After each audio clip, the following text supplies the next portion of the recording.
వైపున పిహెచ్సి డాక్టర్లు సమ్మె చేస్తూ ఉన్నారు, నెట్వర్క్ హాస్పిటల్స్ సమ్మె చేస్తూ ఉన్నాయి. ట్రైబల్ ఏరియాస్ నుంచి, మారుమూల ప్రాంతాల నుంచి అసలు డాక్టర్లు అక్కడ పనిచేయలేమని చెప్పేసి ఈ రోజున అందరూ కూడా రోడ్డెక్కి ఇంత పెద్ద సమ్మె వారం రోజులుగా కూడా చేస్తూ ఉంటే మరి ఈ ప్రభుత్వానికి ఏమీ కూడా కనిపించటం లేదు, ఇంత కూడా చలనం లేదు ఈ ప్రభుత్వంలో. దీన్ని బట్టి మనకు అర్థమవుతా ఉంది క్లియర్గా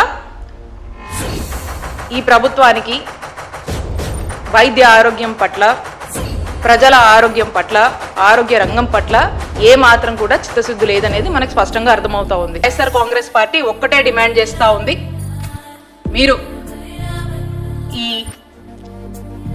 3000 కోట్లు సుమారుగా ఏదైతే బకాయిలు నెట్వర్క్ హాస్పిటల్కి చెల్లించాల్సి ఉందో ఈ బకాయిల్ని తక్షణమే సంప్రదింపులు చేసి ఆ బకాయిల్ని పూర్తిగా కూడా నెట్వర్క్ హాస్పిటల్కి చెల్లించి వాళ్ళని మళ్ళా మోటివేట్ చేసి ప్రజలకు అన్యాయం చేయొద్దు, ఆరోగ్యశ్రీని ఆరోగ్యవంతంగా ముందుకు నడపండి అని చెప్పి వైఎస్ఆర్ కాంగ్రెస్ పార్టీ డిమాండ్ చేస్తూ ఉంది.